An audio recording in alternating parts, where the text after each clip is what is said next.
Whether you're married or single or poly or ace, or hanging out with swingers back at your place, listen to us as we give no fuck on Tinder and Bumble and plenty of yucks, trying and having no luck, because we all know dating kinda sucks.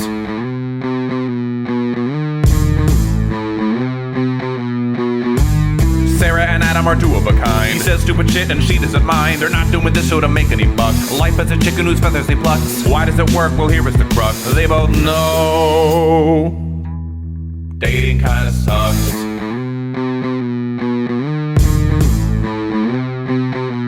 Dating kinda sucks. Hi, I'm Sarah. And I'm Adam Heath Avitable. This is Dating Kinda Sucks, a podcast about dating, sex, and relationships. This week, we'll be talking about getting rid of society's stigma of being single. Enjoy the show. And if you're watching us on YouTube, please hit all the bells and whistles, like us, subscribe, turn on notifications, leave us a comment, and thank you for watching. Oh, Adam, you updated your beard since I talked to you on the phone last. Yes, that's true. It was red. Now it's blue. That's right. It was kind of pink. It was getting pink, and I decided I wanted to change up colors. So I just did a blue-purple mix, getting ready for the cold winter that'll be coming soon. I feel like that's very far away at this point, but I guess not. This episode will be dropping in mid-September, and I'm in Utah.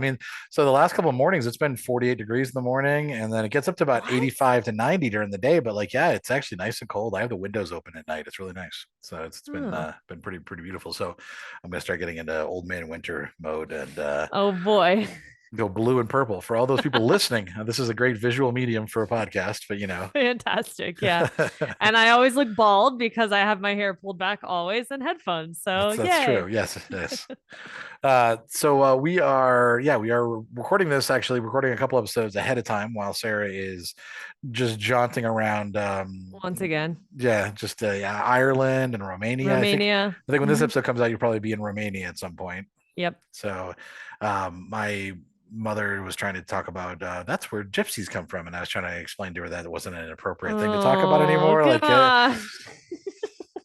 And then there was a whole conversation about snowflakes and being too PC and all this nonsense. So that was with your mom and dad, or just with your both mom? of them. They both. That was fantastic. That was that happened right before I sat down to record with you, because I was like, oh yeah, Sarah's gonna be in Romania, and then we were talking about Romania, and then all of that happened. I'm surprised the conversation wasn't, that's not a safe country to travel to, because that's what my family's giving me is it even safe? It's Europe. Europe's not safe. I'm like, but you didn't care when I went to Guatemala? Okay.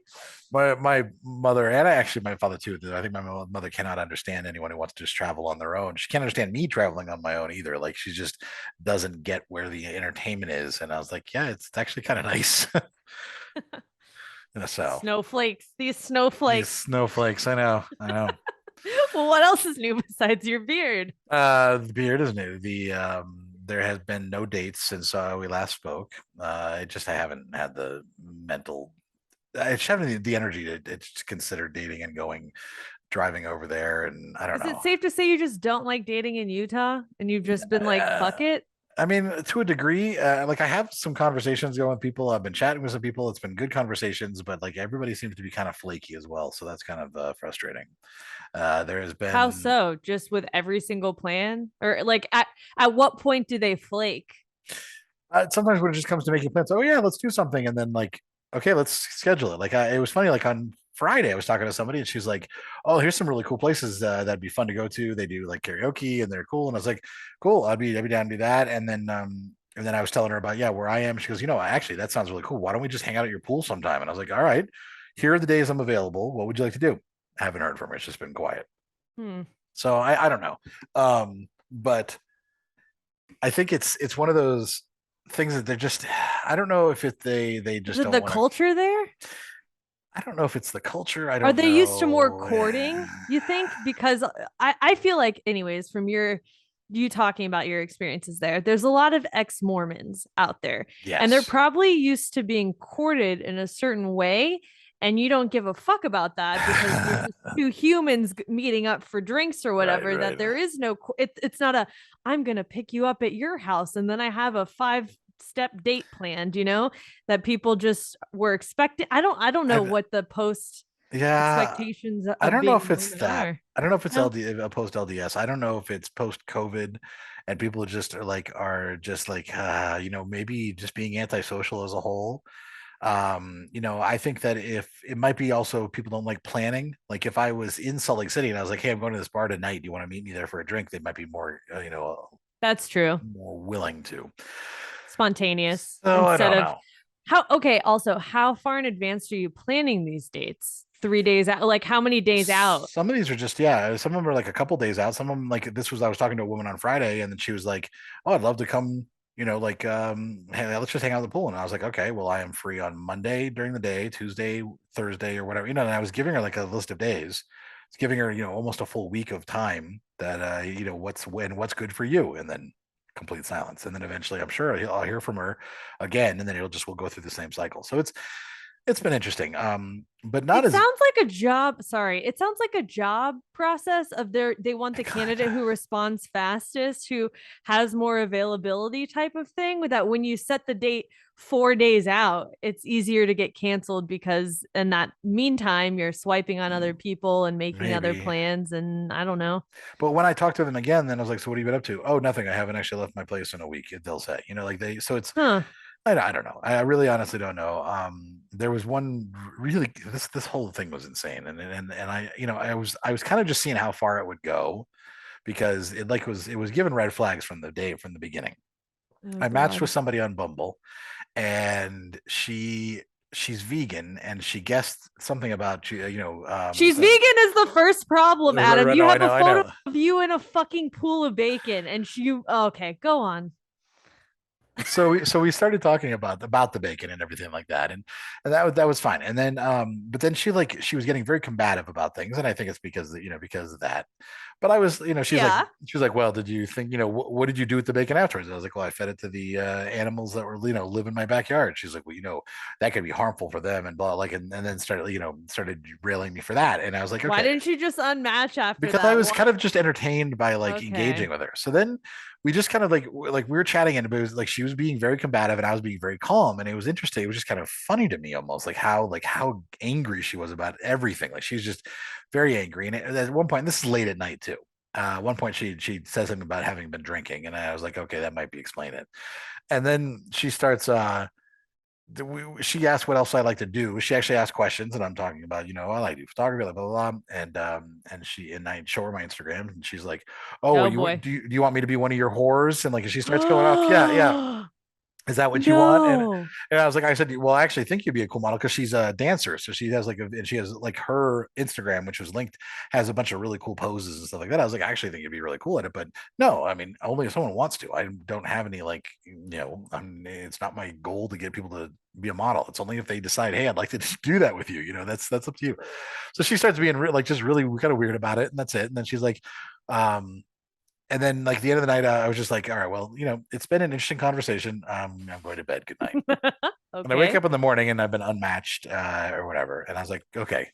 I feel like that was expected though. Then I get a DM on Instagram that says, hey, we can just chat here. It'll be better than Bumble.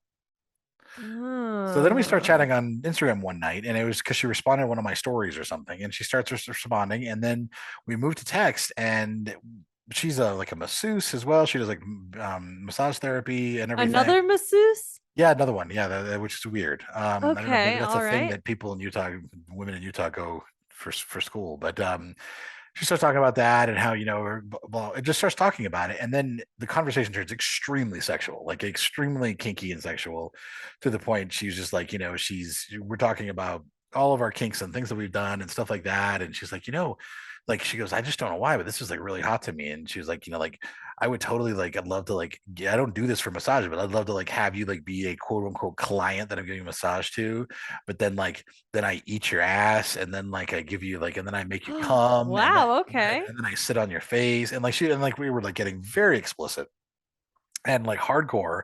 And then like actually plan, she's like, I've got this time. I really think I want to try to make this like a fantasy of mine. I think it'd be really cool. And then so I was like, okay, let's meet up. And of course she flaked on that, of course. Uh-huh. But then we continued to chat like every couple of days. We just kind of touch base. We would trade some pretty sexual conversations for a bit. And then Oh, it would have been like a day, and I hadn't talked to her, and I got in I have a jacuzzi tub in my condo here that has like the jets and everything, and I was soaking in it and getting a massage, and it made me think of her. So I sent her a picture of like my feet in the pool in the tub or whatever, and I was like, getting a nice massage from the tub, jacuzzi tub. I was thinking about you, and then she went fucking off on this like run this rant that just like you just think that you're like so special and blah blah blah, like and she had told me earlier that she suffered from bipolar borderline personality disorder. Oh, okay. So that was that was something I was kind of cautious about, and I didn't wasn't being too aggressive, just kind of letting her be her. But she was very she sent me, I would say like it was a lot. All right, I've been needing to talk to you about this because I can't do casual this often. Like we text more than anyone else, and this is all for animalistic needs, which I have a hard time following through because the energy gets clingy or dirty. And honestly, no, I would never do that fantasy. Like how fucking selfish of a situation. I'm a fucking babe. How dare you subject me to being so sidelined?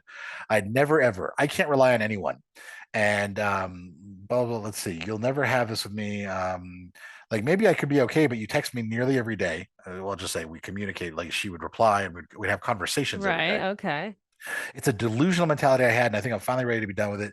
You don't give a shit about me, and it's pathetic. I'm not stupid. I'm not a whore, and I'm not wasting my time sugarcoating any of this because it could have been cool. Um, let's see. Wait, you just sent her that photo and said Yeah, yeah, thinking of you, yeah. and that was the response. People pay over $100 an hour to see me, and you would just be getting a massage. I'm so thoroughly disappointed, disgusted.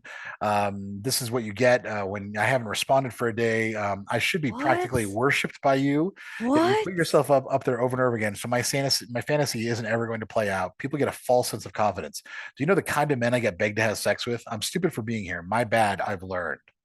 And then, I ignored. I didn't reply in a single. She said this all, by the way, in the span of. Was it all one message? It was a bunch of messages, but in the span of 8 minutes. This is all in the span of 8 messages. But I mean, 8 minutes, but it was about 30 messages, like a sentence here, a sentence there, a sentence there. Oh. And then I didn't reply in any capacity whatsoever. Didn't say a single thing. Although I almost gave her a thumbs up, but I didn't reply at all. I was gonna say, what petty fucking response did you have? No response. And then a half hour later, I'm sorry for being so abrasive, but I needed more space than you were giving me. We weren't considering dating. I also like to be treated like I have value. I didn't reply to that either. So I haven't replied to her in any capacity. Okay, so there's a lot of things at play here, obviously.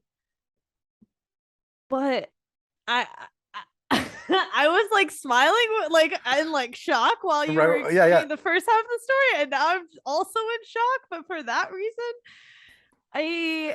you didn't do anything wrong. No, like I went back and reviewed all of our like texts and everything like that, and it was very like she would reply, I'd reply. She's like, "Oh, this is so hot. I'm so into this," and I'd be like, "Okay." Vegan should have been your first fucking clue, okay? And I choose not to eat a lot of meat, but with your personality and being vegan, that relationship is never going to work.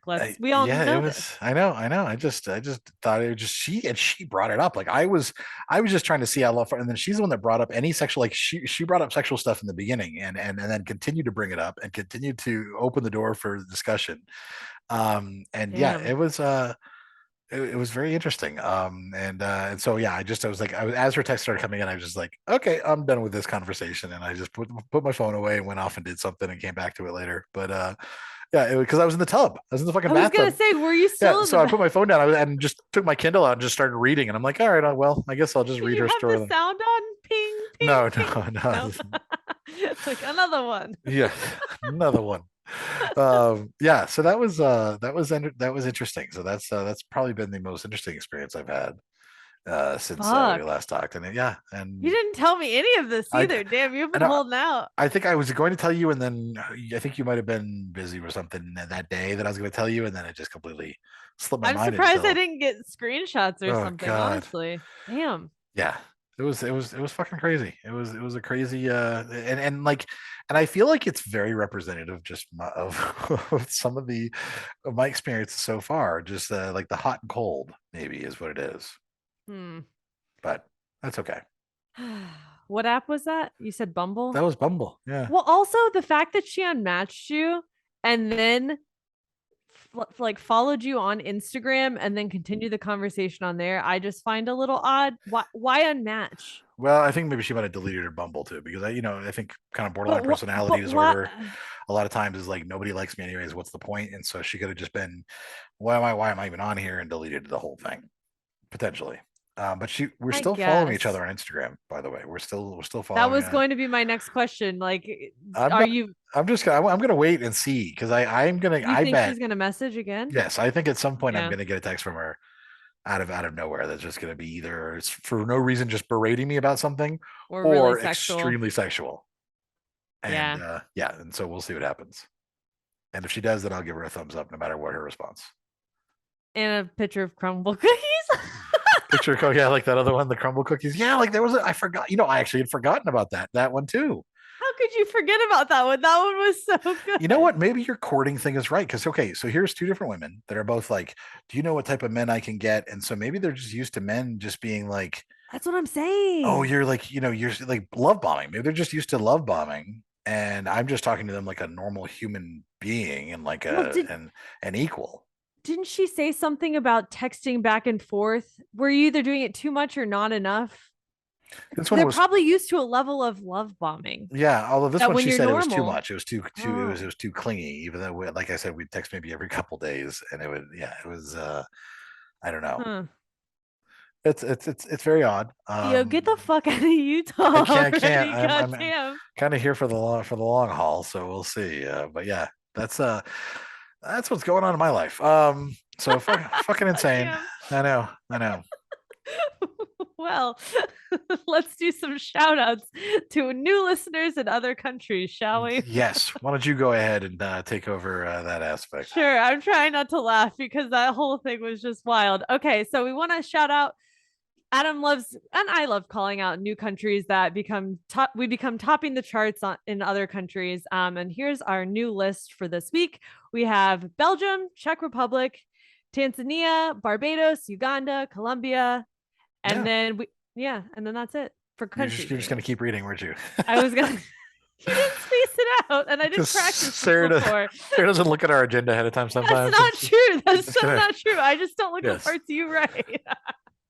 Yeah, thank you so much to those countries, to all of our listeners in those countries who have put us up on the Apple Podcast charts. We appreciate it. And yes, we'd like to welcome our latest patron on Patreon. Fuck you. Sarah was about to call this a country patron. She was like, I want to give a shout out to our thank you to the country of Patreon for listening. And but yes, thank you so much to Neil Little for joining us on Patreon, where we do have some episodes coming up soon. We have a video episode. We have one. Yep. Well, and we have one that will come up once the new episode drops on Friday. Right. Mm-hmm. But everybody who just listens to this, it's already dropped, and this is in the future, in the past. I'm so confused by everything right now. I know. That's true. But thank you so much for your support. And if anybody enjoys this podcast and you have an extra $5 a month that you want to, support us with, it's always great. Helps us to keep everything going. So you can do that at patreon.com/DKS podcast. It funds the crumble cookies for future dates. Yes, Just that's kidding. right. That's right. Buys me drinks for dates that aren't going to show up. Yeah, exactly.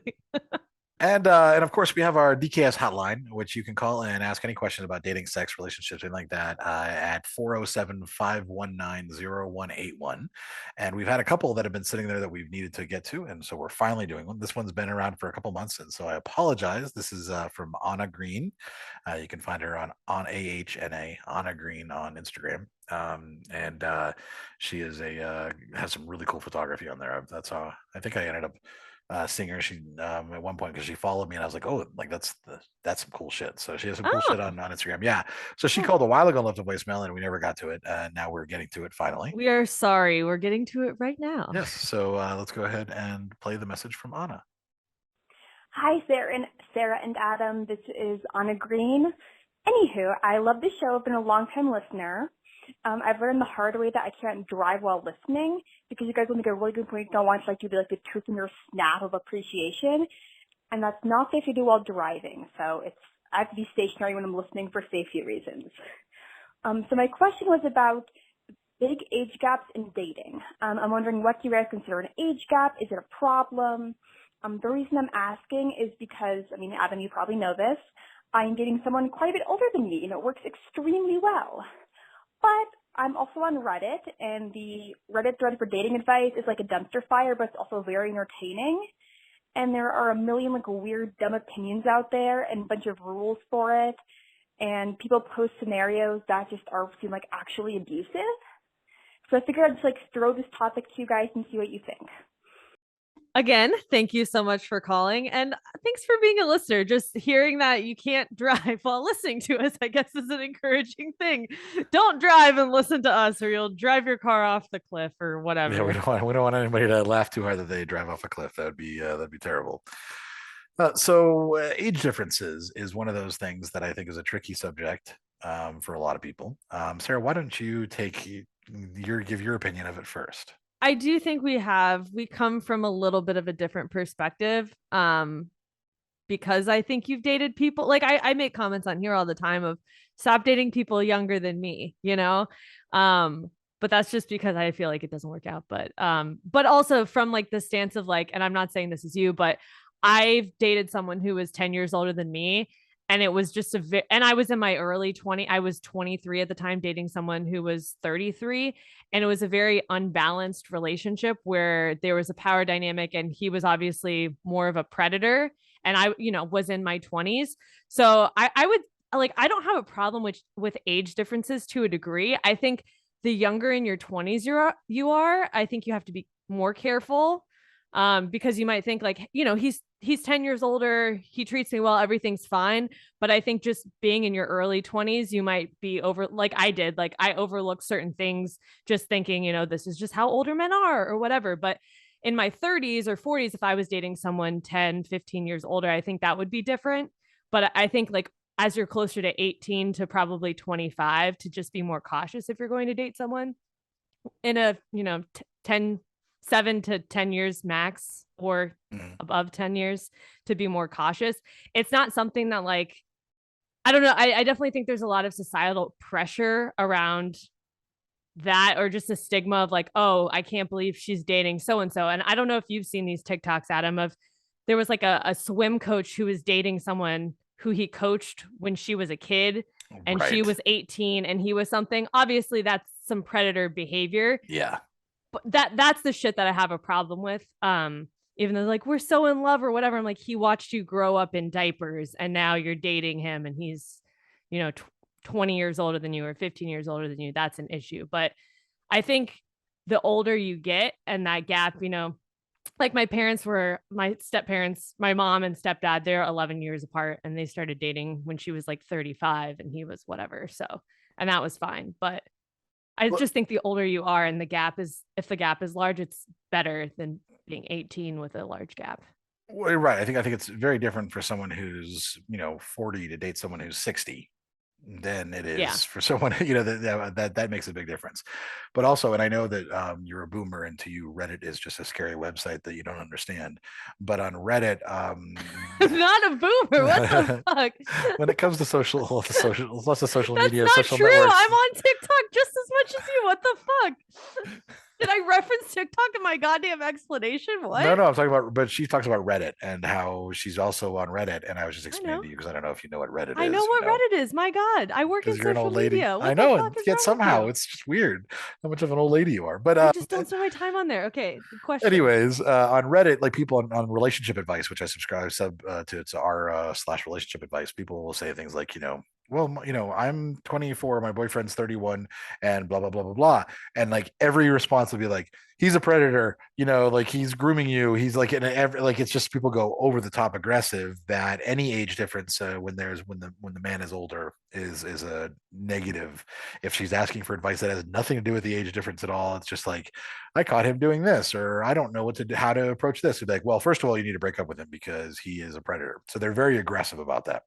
Yeah, and so, I don't have a problem with that age difference. Right, well, I'm saying, but that's what she's talking about, is how Reddit is very like it can. So if you are in a relationship like that, which she's in a relationship that has it's a significant age difference, and she's reading this stuff, I can see why she might start questioning things.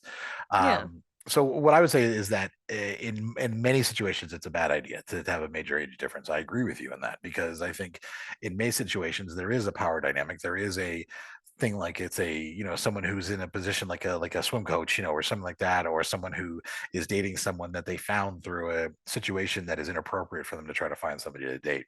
um, I think that if two adults find each other out randomly in the world and happen to start dating and then realize, hey, we have a big age difference, but they didn't even know it when they started, Yep. there's much less of a power dynamic. And I also think that, and this sounds like almost like I'm making an excuse for myself, but I also think there's people who are older who don't live older lifestyles. You know what I mean? Like, That's definitely you. I mean, Yeah. I'm a fucking, you know, I'm a fucking hobo, you know, like, you know, I don't like, I'm not a 9 to 5 professional, white collar professional with a 6-figure job who is looking for someone who is, you know, 22 and, you know, needs money or things like, you know what I mean? Like that, there's not a dynamic like that. I just date people that also do the types of things I do that are in the same interest groups. And, you know, and my age range is broad. I mean, I've been talking to someone who's, you know, who's in their 40s, and, you know, I even had somebody in their 50s that I was chatting with. So I think if as long as it's not something where someone is specifically going after only young women, Mm-hmm. then That's it's okay. predator behavior. Yeah, that's if predator you're saying, behavior. I only Yeah. like dating girls under 25, Yeah. or and I think there was another TikToker who says he only dates women 18 to whatever because that's how he likes them. And I'm like, well, you're a fucking predator. Right. And then that's like Andrew Tate was doing the same thing as well. There's this new creepy guy on TikTok, who is this old guy. I think he's like 65 or older, because I think he's close to my dad's age, maybe almost 70.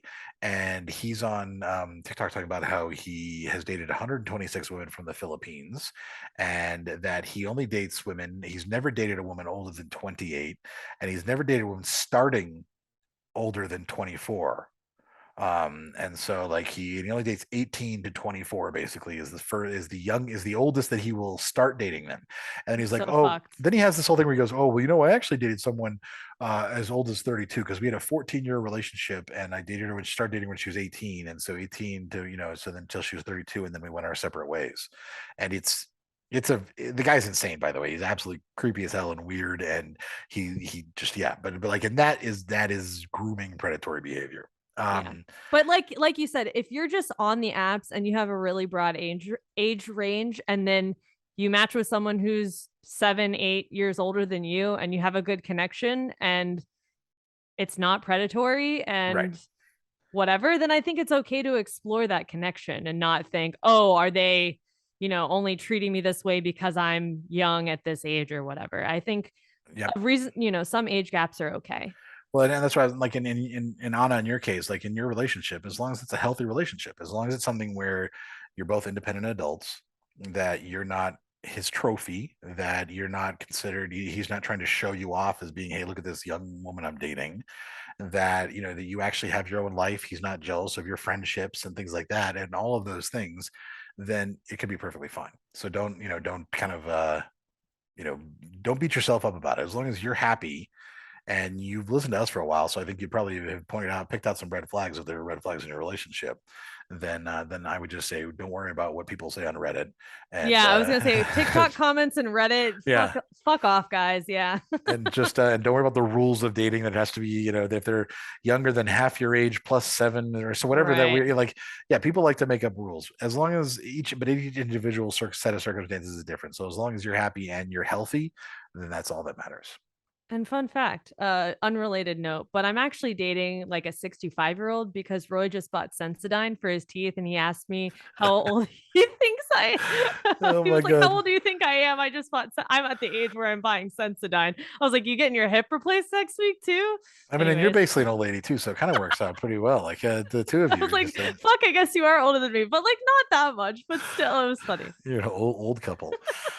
If you also have a question that you'd like answered, please give us a call on the DKS hotline and leave a voicemail at 407-519-0181. And with that, let's just take a quick break, and we'll be right back with What to See with Sarah G. Well, I don't have shit going on in my life. And Adam just teed it up. Let's do What to See with Sarah G. I sound so enthusiastic. And that's because, well, I should be more enthusiastic. But this week, I decided before I leave the glorious state of Tennessee, located in the United States, let's discover Nashville together. Nashville, Tennessee, for those of you who aren't aware, right now is known by many as the bachelor or bachelorette capital of the country because there's tons of woo girls fucking everywhere, drunk on party buses and singing Shania Twain at the top of their lungs. So yeah, that's what most people know Nashville for right now. But before it became the it city, it was really known and is still known for country music and all the live music venues. And then before that, it was known for water trade because there's a big river that cuts through the city, and also our railway system that we don't use for public transportation. But hey, we have really cool railroads downtown. Did you know? Fun fact. And Adam's been to Nashville too, so I'm sure he's going to chime in with all of the fun things he thinks about the city and where to go and what to see with me. So, okay. I'll start off with some typical touristy things to do and then break down some bars and restaurants Adam's going to hate. And then we'll just finish it off with other random things that I think are worth seeing. And I will call out some places that suck because don't get caught in the tourist trap of some places that suck. Okay. Let's first start off downtown, or as many people just call it, Broadway. That is the main street with all of the country bars and a couple of restaurants here and there, but that's where you go to basically black out when you come to Nashville. If you want to see live music and party, you're going down to Broadway, which is totally fine. You definitely need to check it out. Specifically, the one bar you need to check out. When I leave here, like I tell everybody, go to Robert's Western World. Ignore most of the other crappy bars. They all play the pop country music and it's the same old shit.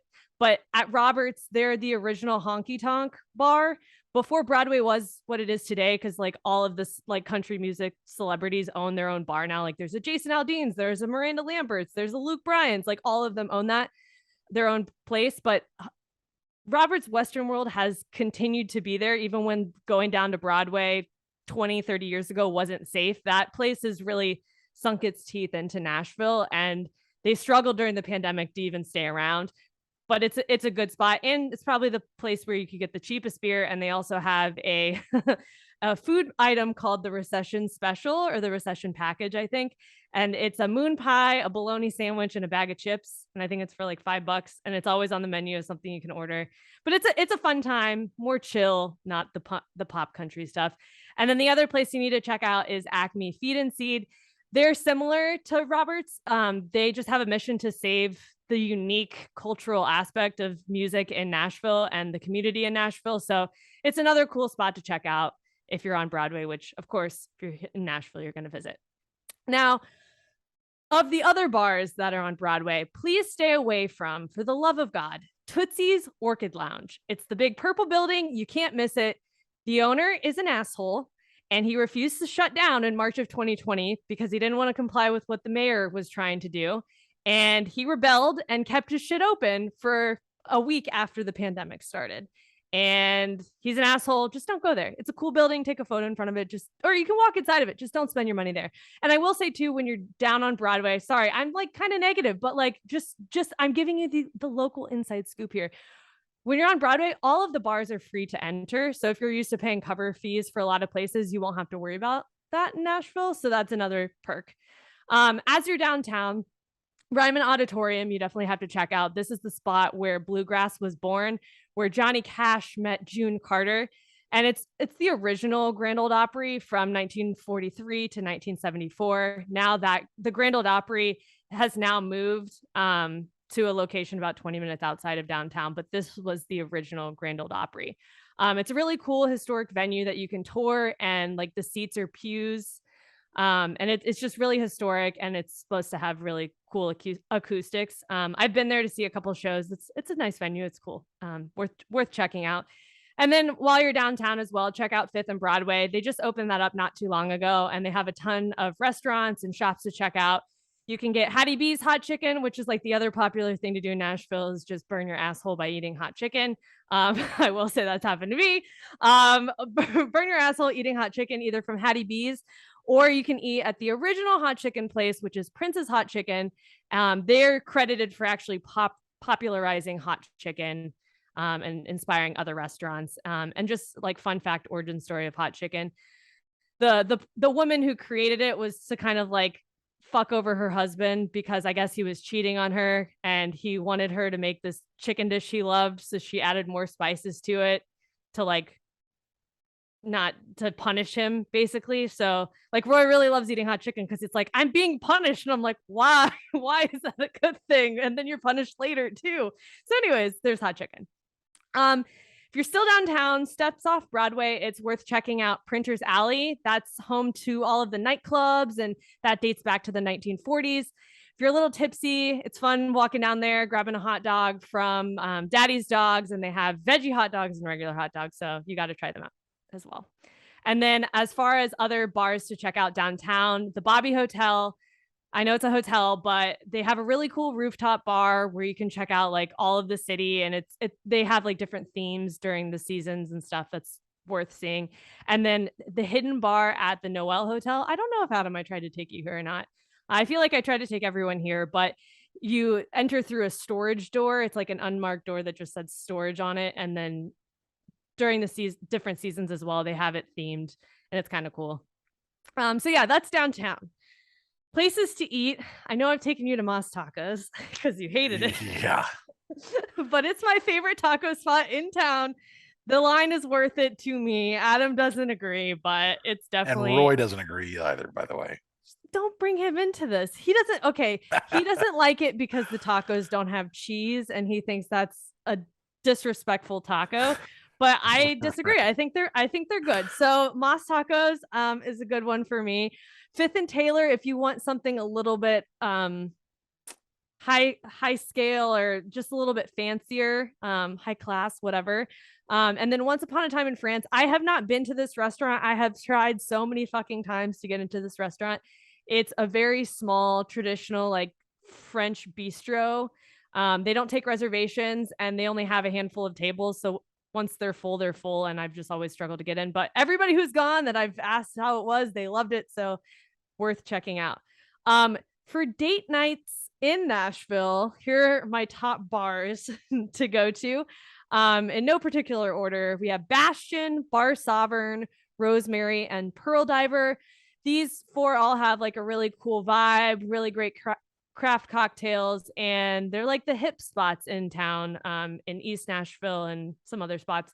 Then there's also Patterson House, which is kind of bougie. They have really creative cocktails, and they'll just ask you, what do you like to drink? And they'll make something nice for you. And I don't know, the mood there is just very, very sexual. I don't know. I had a date there, and it was very sexual. I don't know, the place, the drink. It was a very bougie, like sexual vibe that night. Maybe I was just really drunk. And then there's LA Jackson, which is also upscale, and they have a really cool rooftop, but it's kind of on the trendier side of things. If you go here to be seen for you drinking your $20 craft cocktail as the sun sets, and it's fine, but it's just no, it's like an bar to go to. Okay, outside of bars, the more important things. Centennial Park. It's a really large park to hang out in. There's a Parthenon there, which was built in 1897, and it has American art galleries inside, and that's pretty cool, just sitting in the middle of a big park. The Gulch, which has a lot of shopping and restaurants, and also where the infamous Nashville wings, the white wings that are painted on a black wall that everybody takes their photo in front of, that's in the Gulch. 12 South, there's a lot of shopping there. There's also restaurants, but famously enough, Reese Witherspoon's store, Draper James, is located there, and there's like a white and blue wall there that is very like IG popular as well. So that's in 12 South, and then also Frothy Monkey for coffee. It's like a Tennessee-based coffee company. And then Midtown, more bars and restaurants. We were in Midtown. We went to Stillery. We went to Hopsmith, and we went to Stillery when you were here, because you got in my car and you were complaining about how small my car is. But those are two cool places, but that was in Midtown. That was cool. And then there's also, you got winners, you got losers. No, you probably don't know that country song, but there's a winners and a losers bar right next to one another. That's a fun place to go. And then let's just round out hikes and other things to do right outside of Nashville. There is Machine Falls, which is, I think that's one of the prettiest falls around town. And then there's also Cummins Falls. And that's what to see this week in Nashville, Tennessee, y'all, with me, Sarah G. Y'all. That was a lot. It was a lot. Yeah, no, we tried to go to Winners and Losers I think both times that I was there recently, but they were both closed or they're doing off hours and stuff like that. So I didn't make it there. Yeah. And yeah, Mas Tacos I was not impressed with. In fact, every place you've ever recommended there, I've not. And like, I think otherwise you usually have pretty good taste about things, but I think you're just something about Nashville. You I just don't think like every place I've recommended in Nashville, you think is not on terrible? this, not on what you just said here. I'm sure there's some of these, but we never tried. I didn't try any of these places for the most part. Because we went to several bars that I hated every bar we went to. Okay, Roy picked the one that you didn't like the most. He was like, I think Adam like this one, and then you would like always shit on it. You're like, that bar was the worst. And I'm like, yo, that was the first time I ever went there too, but okay. But it's more of a hipster vibe there, and you did not vibe with that. I just did not know it. But then there was that bar that we went to with when Lisa came and we met. Where was that? That was Hopsmith. That's not, but Yeah, that wasn't something I picked. Don't blame that shit on me. I'm That blaming you guys you. were already sitting there, and I was like, oh, we're gonna fucking go here. Sure, fine. We just Whatever. didn't know There where are to other go. I places. think. Yeah, I think I also every time I've gone to Nashville has been a weird time. And That's just true. Yeah, you came in like June of 2020, and then you also came early 2021 another yeah, time. and then back through again. So like every Yeah. time I feel like it was so still like things had not gotten normal, but had gone back to normal. But yeah, and I don't get the whole hot chicken thing. I don't understand why anybody wants to eat spicy food like that, but and you know punish their asshole. Like, that does not It's sound like fun. it's so bad. I can't Yeah. do it anymore. I'm getting to the age where hot chicken is a no for me. And then there's also Bolt's chicken, but it's chicken and fish, so then Yeah. you can get hot catfish. Same thing. Oh yeah. No, thank you. But this will be good for you to refer back to after you leave Nashville and you're like you forget about all of the things you used to like to do or all the places not to go. Then I mean, just don't go to Toots. That's really Just- my message is do not fucking go to Tootsie's. Please, Right. for the love of God. There we Every go. other place, check it out. Fine. See what's good, but not Yeah. Tootsie's. And there we go. So hopefully somebody will enjoy that.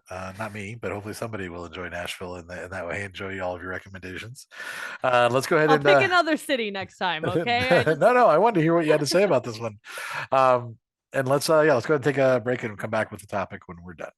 So I have a very good friend that I've known for I want to say 12 years now, maybe 13, 14 years. And I have known her through a divorce and through relationships and new dating and old dating, like new guys and old guys and recycled relationships and all this. And it's funny because we'll talk and she'll like be either complaining about something or getting advice or just wanting to vent. And that has been where a lot of the topics that we have sometimes I'll be like, hey Sarah, let's talk about this topic. I'm like, Just why, because- Adam? Yeah, it's like, well, I just talked about this with my friend and it feels like it's a good time to maybe bring it up. She listens to the podcast occasionally, but I'm hoping when she sees topics that actually apply to her, might listen because it might help her too. So I'm like, oh, this way she gets to Helping hear it. her and others. Yeah. Exactly. So in this situation, she has just ended or had just had a relationship end on her with somebody that she had been dating for about a year or so, and then and then they actually had dated a couple years earlier and then broke it off for a couple of years and everything. So she's very down right now and just saying, I'm gonna die alone, and I'm never gonna find anybody else, and all this stuff. Like Mhm. nobody's ever gonna want me, etc. And so I wanted to really and I was like, why is that so important to you to have somebody? Why is this, And she's like, well, I need to be a part of a relationship. I need to be part of a couple. And I'm like, but why? And I think that's the important thing that we need to talk about is that there is this stigma, and we've talked about it in previous episodes, the stigma with being single, more so for women than men.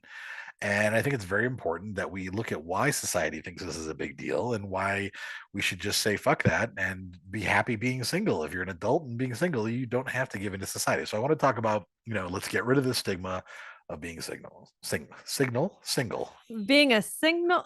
I know, I've said the word single so many times now. Now it sounds like a weird Single. word. Single. Yeah. So the stigma of being single is something I wanted to talk about. Well, I think a lot of people place value on their looks. So if you're attractive, oh, she must be in a relationship because she's so hot. Right. There's no way someone as hot as her could be single because for whatever fucking reason, attractiveness equals being taken. Like that's your I'm Yep. single, I'm good looking, I'm either available or I'm not. Like it's really fucked up. And then it hits like another level of, oh, what's wrong with you if you're single? Are you ugly? Is there some secret that you have going on that is the reason why you're single? Oh, you're at this age point in your life and you're single, instead of being like, oh, okay, cool. Like, that's just like, everyone has a different path of life. Some people get married in their early 20s. Some people get married in their 30s or 40s. Some people never get married at all and like still want to date and, you know, be happy in a relationship for whatever it is. And I think a lot of people judge because they're not on the same life path as them. So I feel like a lot of the judgment comes to the people who, unfortunately, and maybe fortunately, they settle down in high school, like right out of high school or really early on. And they look at like, oh, well, there's something wrong with you because I was able to get somebody. And there's like judgment from that on top of from other single people that just gets compounded onto someone who's newly single or or been single for a long time, that they just feel bad about themselves, that they are ugly, that they're not worth it, that there's something wrong with them. And it slowly just starts breaking them down to then just giving up and being like, I'm going to be fucking single forever. Instead of looking at it from a positive, it's always taken from the negative of you're supposed to be yourself with someone else. And that's what makes you valuable versus just being valuable on your own. I see that on TikTok a lot, actually, that there's a lot of women who are extremely attractive that are objectively by societal standards, just, you know, beautiful people who will always be like, you know, men are always like, how or why are you single? Not understanding that a lot of times it's their choice. And they'll be like, yeah, because I have standards. And it's almost like men will say it in a way that they're like, well, you know, someone as beautiful as you must be. Yeah. I mean, obviously you have to want to date somebody. You have to want to be, you know, and I think a lot of it is an element of objectification. Like something as pretty as you should be displayed. You should be part of somebody, you know, etc. Be on a pedestal. Yeah. And I think when women say it to other women, it's projection. Like a lot of it is that woman is basically talking about her own codependence and how she wouldn't have the ability to be a single adult in society. And so she is basically putting all of that burden onto the person. She's saying, well, why are you single? Or, you know, how can you not want to be in a relationship? Because she hasn't gone through the self-work to understand that it's healthy to be single as well. Yeah. And neither of those are good things to say. And that's I said that's attractive, but even someone who's not conventionally attractive, it doesn't really matter. Like there's no reason to get into a relationship unless you want to be in a relationship because you find an equal partner. Like you should never get in a relationship because of what people are going to think, because that is the stupidest fucking reason that you could possibly imagine. And people go through different stages in life. Whether you're really career focused in, you know, for 5 years or so, and then you go through I want to just be free and explore. Now I want to settle down. Like success, number one, does not equal being in a relationship. And your life is not just a flat line of the same thing all the time. You're going to have really high moments and low moments. And that's what makes life fun and sometimes terrible. But you're like, that's just life. To be like, oh, I want everything to be great all the time, or I'm going to be on the same path of my life of just, I don't know, focusing on my career and having all of these things. Like it's an ebb and flow of I want to be single now. And now I'm in a new chapter where I want to be in a relationship. And that's what I'm seeking. Like if you're more career focused, then you're not going to have time. It's also based on just it's all where you are in life. And I think let's take you as an example too. That if you hadn't met Roy, which, you know, like you guys meeting was just kind of almost like a random, shouldn't have happened. Right. Yeah. And so it wasn't because you were like desperate to be in a relationship. It's because you enjoyed dating, you enjoyed the conflict, you know, and it just things took they happened naturally and organically. It took a pandemic for me to and if for some reason it didn't work out for some reason, you know, like because Roy is now a 65-year-old man, so, you know, let's just say he decides he wants someone else who can take their teeth out, you know. What the fuck?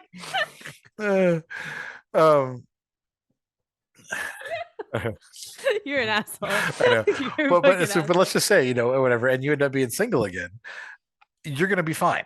Like and like the thing is because you wouldn't be desperate to it, your life actually would change in some ways, obviously, but in other ways, you would still travel, you would still do things, you would still be able to have a fulfilling life because you spent the last few years working on being a happy, independent adult, and not working on trying to be a partner, but trying to be a happy adult who then is also able to be a healthy partner for somebody as a result of being a healthy individual.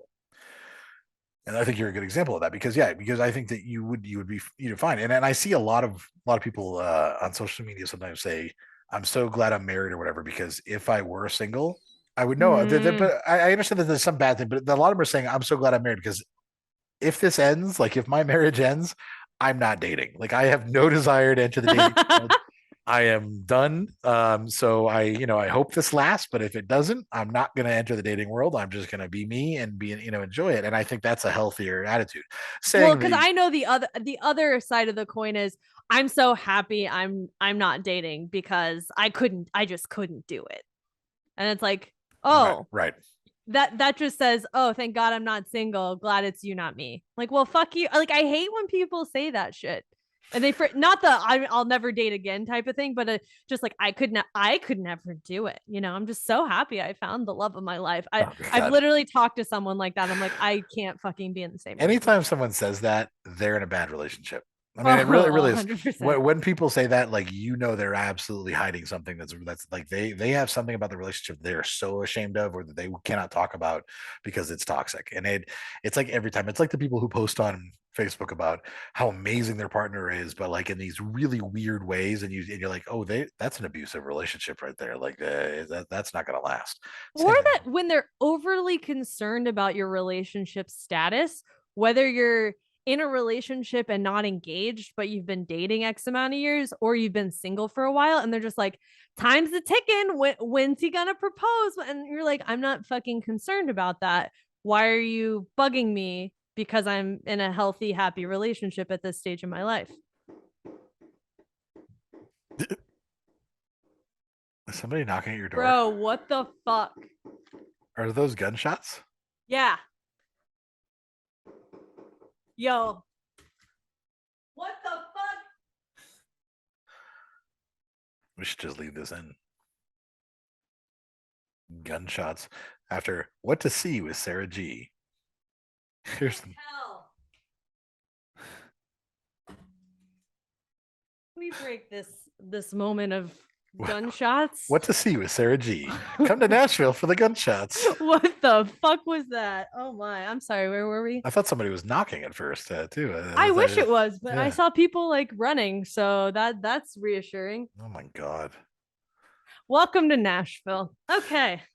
All right, you ready? Can't guarantee it won't happen again. That's true. Yeah, that's my God. All right. So let's examine where this comes from, why there's this stigma of being single. And I think a lot of it boils down to just like basically the patriarchal nonsense of women are valuable when they are wives and mothers and can be controlled.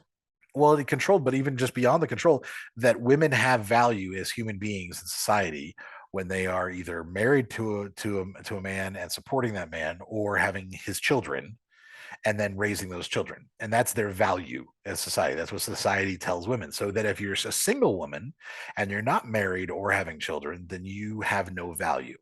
Whereas a man who's single as an adult is fine because he has value as a lawyer, as an engineer, whatever he does. But a woman's profession is not even considered in this concept. That's why women get the short end of the stick when they're single as adults. Men are like, an older man who's single is like called like, oh, he's a playboy, or he's he's like looked up to almost. He's given, the positive attention. And a woman who's single as an older woman, and older, I mean like 30, I'm not saying old, right. Just like normal aged, is like a spinster. I mean, the spinster was like, I think originally spinster started for the age. No, I know I don't know the era when it started, but I'm saying spinster, someone who's a spinster, were like women in their 30s who were unmarried were considered spinsters. Hell yeah. But men in their 30s who were unmarried were considered bachelors, or they're playboys. Well, because they don't have they don't have ovaries, and they don't have a fucking biological clock. They can just shoot it whenever the fuck they want up until they die and produce offspring. So they're just seen as forever valuable, where our value ends at 30. Well, I would also argue that the men's ability to produce sperm doesn't even consider it. They don't like, it's just, oh yeah, men are virile. That's fine. Whatever. Well, yeah. It's just women are just, they're baby makers and that's all they have. And that's why women should not be single. That's why women should be married off so that they can make babies. And then they have babies and then they try to go back to work and they take pay cuts or they have to change their hours to take care of the home. So that's where the gender wage gap lives too. A lot of it's like you are rising in your career and then you decide to start a family and then it fucks your trajectory because you're not seen as that serious in the workforce.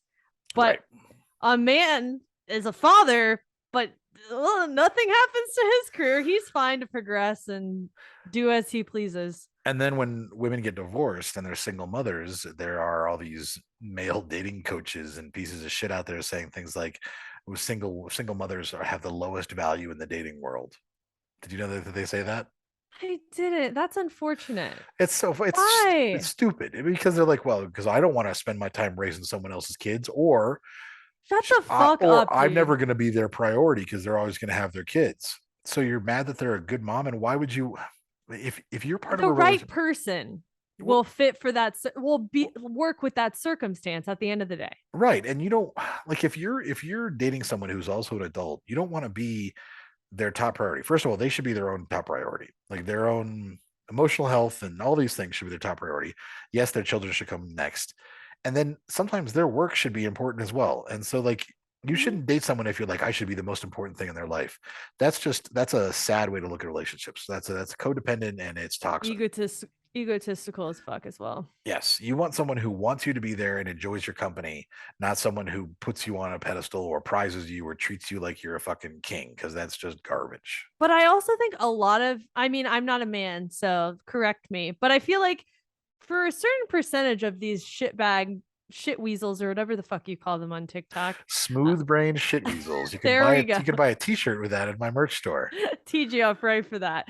But for a lot of these people, they probably were always in relationships early on. So they just thought they were hot shit and looked down on anyone who wasn't in a relationship, like all the women, the ugly women, and just started this ego buildup of like, I'm great. I'm her number one priority. I can get any girl I want. And that cycle continued from high school on. I say that because I know people like that. I think you're probably right. I think there's also so many men. So society has shifted over the last, several decades where men have gone from being needed to not being needed anymore. Like men were needed for a woman to buy a house, for example, or to open a bank account. Yeah. Mm-hmm. Things like that to a point where, now men aren't even needed in most cases. Women are able to function completely without men. And so instead of evolving and trying to become a person that a woman would want to date and would choose to have in her life, they project and try to make women feel bad for being single, to say that women should want to date them so that they're not lonely or they don't die alone or whatever pejorative they're using to try to basically scare them into being in relationships with shitty men. Because you need someone to protect you. You need someone to build your IKEA furniture. You need someone to if you have a house, how are you going to do it by yourself? You don't have a big, strong man to help you with your home projects or whatever. Exactly. That you need to be in a it's weird for a single woman in her 30s to buy a home just for her and maybe her dog or her cat, because what if something breaks? And she's like, dumbass, I'll just call the repairman or watch a YouTube video and figure it out on my own. Yep. But you need strong men for success. No, you're right. And then the whole you need a man to protect you from who? From other men. Oh yeah, great. Wonderful. Wonderful. But so men, instead of trying to evolve and become better people that are also healthy individual adults who are good partners, would instead rather try to just convince women that they need them. And so that's where this stigma continues to perpetuate. Oh, it's absolutely. Yeah, it's just negging.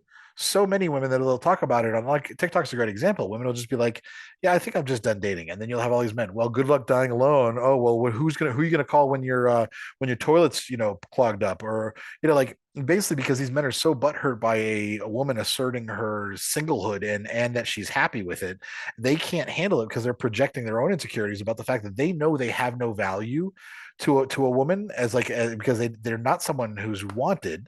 Yep. And so they're insecure about it. So they know that they're going to have a hard time finding somebody. So they project that and try to scare women. So that's where this stigma continues to perpetuate over the last, several years. And then you have the boomers that keep it going. It's not only just like the younger, Oh, yeah. It's not just the older generation men, it's the younger. And then you have like the boomer women and some of like the more traditional conservative people who keep these thoughts alive as well. Oh, yes. Yes. My mother would love for me to get married and have children right now. Oh, I mean, same. Yeah. Yeah. So, and although she's finally gotten to the point, and this is funny, she keeps thinking, oh, you should date, you know who you should date. She's a really nice girl. Like, she'd be great. She'd give you beautiful children. Like, this is how she starts off. But now she started to be like, you know what? I just realized she's only 22. So maybe you shouldn't try to date somebody. And it's funny that before, I don't think it even occurred to her. Now she's actually finally realized, oh, my son's not as young as he used to be. Maybe I should stop trying to get her to date 22-year-olds. So I'm just going to say that's apparently where I got that from, was my mother pushing me to try to date whoever. But the beautiful children, oh yeah, you just need to, but so I get it a little bit, but I think women get it a lot worse as far as the stigma and a lot of society telling them they're not worth it unless they have someone as a partner. Well, think about it. When I grew up, at least, my wedding day was something that we played pretend when I was fucking 5 or 6 with my friends. And we talked about what we wanted on our wedding day as elementary schoolers. Right. And no one said, let's not talk about that and something else. So then you build up this thing, and that leads to, I'm going to find someone to be valuable, and I'm going to be so happy married in this life, 15 years down the road, or 20 years down the road, that's what I'm going to focus on. So we set our sights on that when we're young, and no one really stops us, because it's just make believe, and they draw it on fairy tales and shit that we just like, we want to be like the princesses and fall in love, and like it's just ingrained in a lot of media growing up that it's like that's just the next progression. And if you don't hit that, then you're like, wait, what's wrong with me? Why am I not hitting these standards that have been, just thrown in my face since I was 5 or 6? Yeah, I think that it is. It's something that's continuously pushed by society. It's pushed by, just sitcoms and movies about the older woman, and by older I'm once again talking about like 30s, who wants to, who's looking for her partner in crime, or her her soulmate or whatever, like in like all these stupid movies like that. And I think that the goal should be to try to, like, once again, we've talked about this so many times, work on yourself, try to be a healthy individual, try to be someone who is happy and whole as on your own. And then you are going to be a better partner to somebody else. Now, one aspect that we always talk about too is that sometimes people are like, well, I feel lonely, or I'm unhappy when I'm single. I'm unhappy being in an empty house, and that's understandable. But if you get into the wrong relationship just because you want to get into a relationship, you are going to have just as many unhappy, lonely moments. And it can be just as lonely sitting on the couch next to somebody as it can be sitting on an empty couch as well. So I think it's important. Excuse me. I think it's important to really focus on the fact that there are ups and downs to being single and being in a relationship. You're in a relationship, you have ups and downs. You have moments where, you might feel alone or lonely or whatever, no matter what, just because that's just human nature. And you're in a healthy relationship, and I'm single, and I have plenty of moments where I'm really glad that I'm single. And then there's moments where I'm like, oh, it'd be nice to have somebody to, cuddle in bed and watch a movie with, or something like that, And so there are ups and downs to both sides of it. So you don't want to choose, and the grass is always greener. So you don't want to be single and try to choose being in a relationship because you're like, oh, that's a better place to go, because it really depends on the person that you end up being with and the person you are as well. I just think being single is a really transformative experience. Whether you wanted to break up with that person or they broke up with you, of, okay, this is the next phase of my life, and what am I going to learn from this experience, and how am I going to take those learnings and better myself as a person, and then decide when I'm ready to date or whatever. And I think honestly, the people who spend more time being single they know themselves a lot better than the people who just jump from relationship to relationship. And they know, like, at the end of the day, I know who I am, that I feel more comfortable in a relationship because I can stand on my own and go, no, this isn't what I want. Or, that like they're not codependent. They don't feel like they have to rely on someone as much. And, if worst case scenario in a future relationship or breakup happens again, they go, well, I've been single. I know myself. I gave it a shot. I tried in this relationship and it's on to the next thing. And I think it's just healthier to look at it like that, of like, I don't know. My parents always said, like, all relationships end eventually, whether you die, like someone dies or, the friendship ends or whatever. That, like, it's just life, and just look at what you can learn from it and then how you can better yourself as being single. And like you said, being single fucking sucks sometimes. Like, you're crying because you're alone because all of your dates have sucked. And then you really start to get into this like self-hating mindset of, why am I, would I be better if I lost weight? Would I be better if I made more money? Would I be better if I lived in a different city, or whatever the case may be? And it's like, okay, fuck all of those things. I'm fine just the way I am. Why don't I just focus on things that make me happy? And then from there, maybe I'll attract the right person. But you can't force it. And I think it's just, it's worth learning who you are when you're single. Yeah. And you make a very good point, dude, that it is worth acknowledging that, yes, single life can be lonely and suck too. But it's all about your priorities and being able to shift them to enjoying all the aspects of being single, because there's so many positives to it.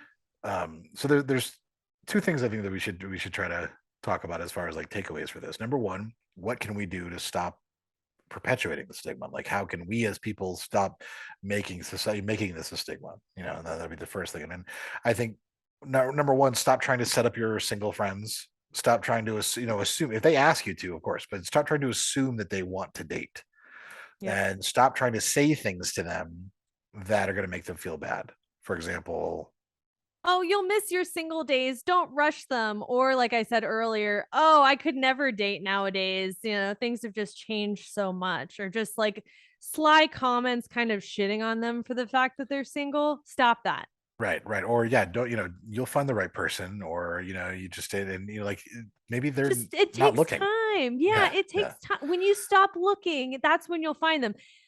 And I feel like you gave me that advice once before, just stop putting in the effort, and like, you never know what can happen. And I'm just like, that's not what I want to fucking hear. Just stop making those comments. Just be like, it'll happen. Well, like, just to be fair, you were actively trying to date. And so I was saying, in that case, like, yes, in that case, I think if someone's actively looking for someone, sometimes you just have to stop like trying so hard and give yourself a break as well.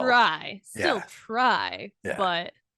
But I'm saying, like, very, like, those very black and white statements of, don't worry, this will be you soon or whatever. It's not encouraging, because the person who's single, who wants to be in a relationship, just feels like they're never going to get through that, like, the other side. So saying those things is not helping. So stop saying things like that. Stop treating your single friends like they're less than because they're single. Stop treating them like they're not, they're not a contributing member of society, or that they are somehow lacking because they don't have, a person with them in their life, because they might be perfectly happy like that.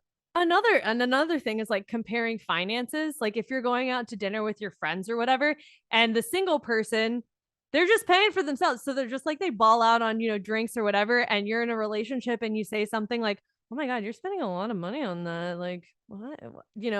Just like kind of judging them for the money that they're spending. I don't like, I hadn't thought of that. Yeah, that's true. I've gotten those statements before of like, why aren't you like being more, secure? Why are you spending so much on this outing or whatever? And it's like, I'm fucking single. Like, I can do whatever the fuck I want. If I want to spend my money on that, that's fine. Like, you have a house and kids back home, so your priorities are a little different. It's my money. Like, I can spend my own thing. Like, don't judge me. Like, you're already judging me because I'm single. Don't judge me because how I decide to spend my money. Like, I don't have financial problems, so shut the fuck up. Shut the fuck up. And also, how about, if you invite your single friends to weddings, how about we get rid of the whole throwing the bouquet bullshit, throwing the garter belt, those stupid traditions that all they do is just make the single people feel uncomfortable. Like it all that does is just shit on the single people. Like, who's going to get married next? Who's going to, like, it's a magical thing. Whoever catches this, and and it's stupid. Get rid of that nonsense. Absolutely. And here's the thing with the toss as well. If someone who's in a relationship and her boyfriend's there and she catches the bouquet, he's not like, yeah, it's Right. time. Let me tell you. He's like, what the fuck? Hopefully she doesn't get her hopes up because I was going to break up with her in the parking lot after this. I mean, Yeah. Yeah, no, that is not usually doesn't help relationships. That's very true, actually, as well. Yeah. So that's what we can do, is we can just essentially start treating our single friends as if they are healthy, whole individuals and not someone who needs a partner. I think that can really help. Well, this stigma can also be extended into people who choose not to have children. Like, it's similar pressures of judging right. others' actions of just whether they chose to be single or whether they're in the situation now of like, oh, you don't have kids. Like, I can see the same situation going down for people who are either struggling to have children or chose not to have children. Oh, absolutely. No, that happens just as much for people who who choose to be child free as well. And someone who's single and child free just gets it, like, the double whammy Yeah. from society. But now, if you are somebody who is single and and you've been feeling bad about it, or you've been letting the society make you feel bad about it, there's some things you can do as well that I think, number one is, get rid of the toxic people in your life. You can talk to them. Like, if they say something, you may listen, I'm happy being single. I'd like you to stop making it feel like I'm not, like, that I'm somehow not a whole person because I'm single. Please stop saying that. And if they don't, if they double down on it, or if they just become an asshole about it, get rid of them. Like, excise toxic people from your life. That's 100% the biggest game changer, is removing the toxic people from your life. Because if you're feeling the pressures from others, I guarantee it's from some of your closest friends that you're having brunch with and that are judging you for why your profile looks like shit or whatever. And they're been in a relationship or they're married. And you're like, why are you being mean to me? Yep. My Absolutely. friend. Mm-hmm. Yeah. Another one is just learning to love yourself. Like, take this episode and just anything about being single as a self-discovery moment of how can I learn and grow from these shitty experiences. It might suck now, but there's something I'm learning from this. Of, I don't like these types of people in my life, or I really do like this point of my life in this one scenario, and I should focus on that because that's where I find a lot of joy. And just find what you love about you, and then just keep doing those things. And then you never know what could happen. Right. I think it's important to make a list of all the things you like doing that you can continue to do, and you don't have to answer to anybody. You can take yourself out on dates as well.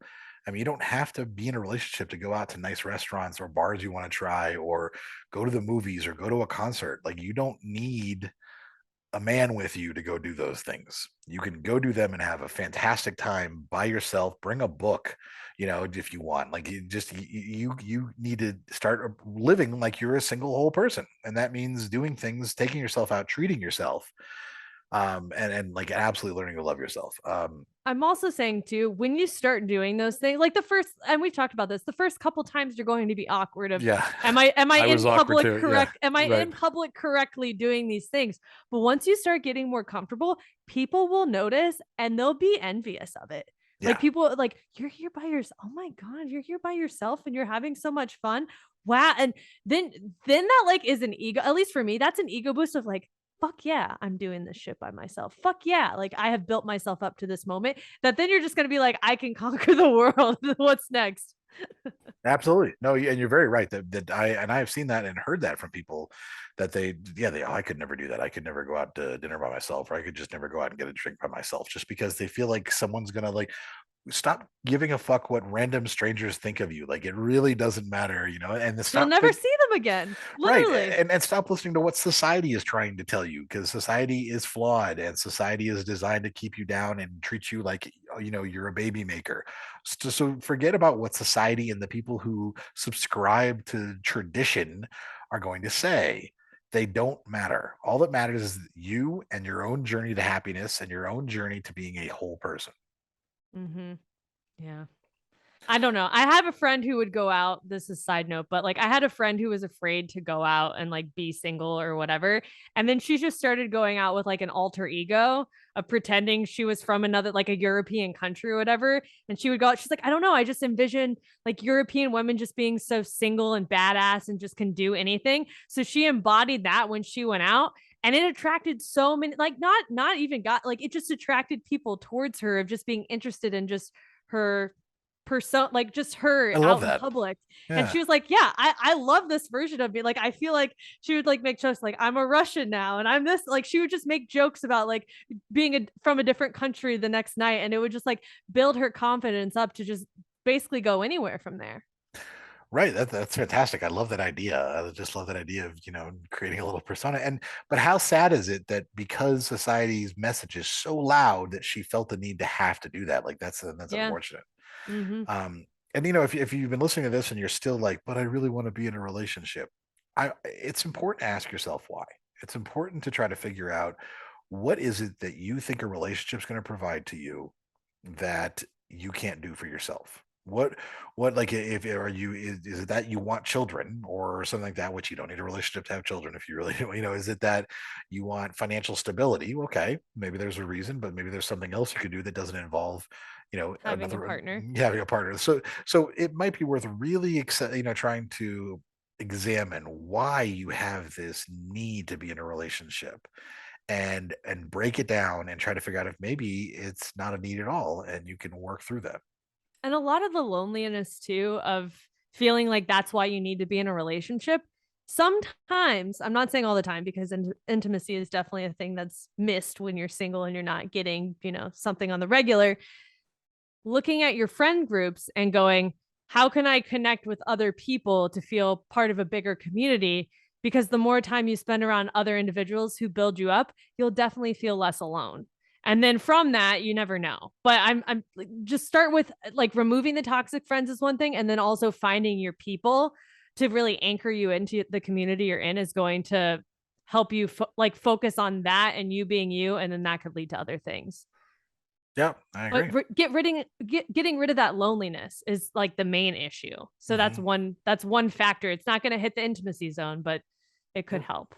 Right. And you look at what the intimacy and the loneliness, if you're an animal person, having a pet helps with some of that, having just a companion, having friends that are good, solid friends that you can spend time with, like a lot of those things can be offset just without ever having to be in a relationship as well.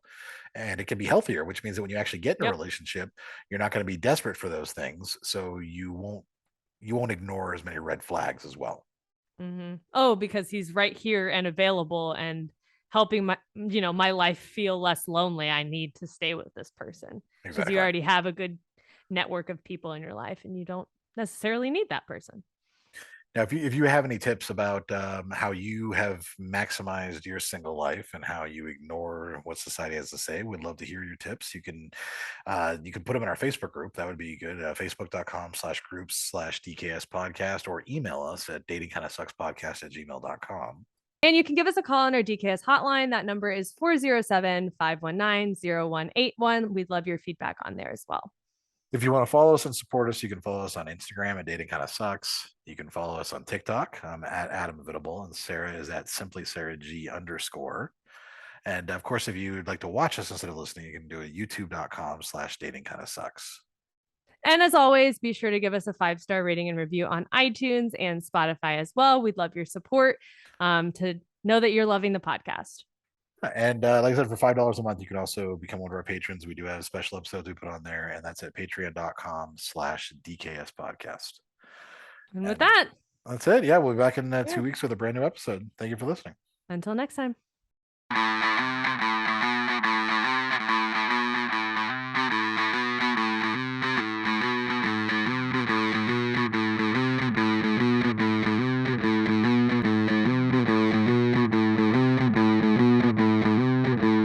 Whether you're married or single or poly or ace, or hanging out with swingers back at your place, listen to us as we give no fuck on Tinder and Bumble and plenty of yuck, trying and having no luck, because we all know dating kinda sucks.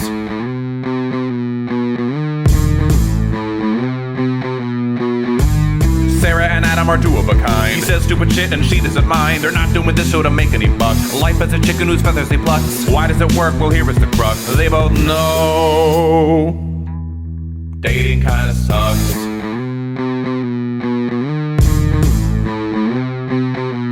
Dating kinda sucks.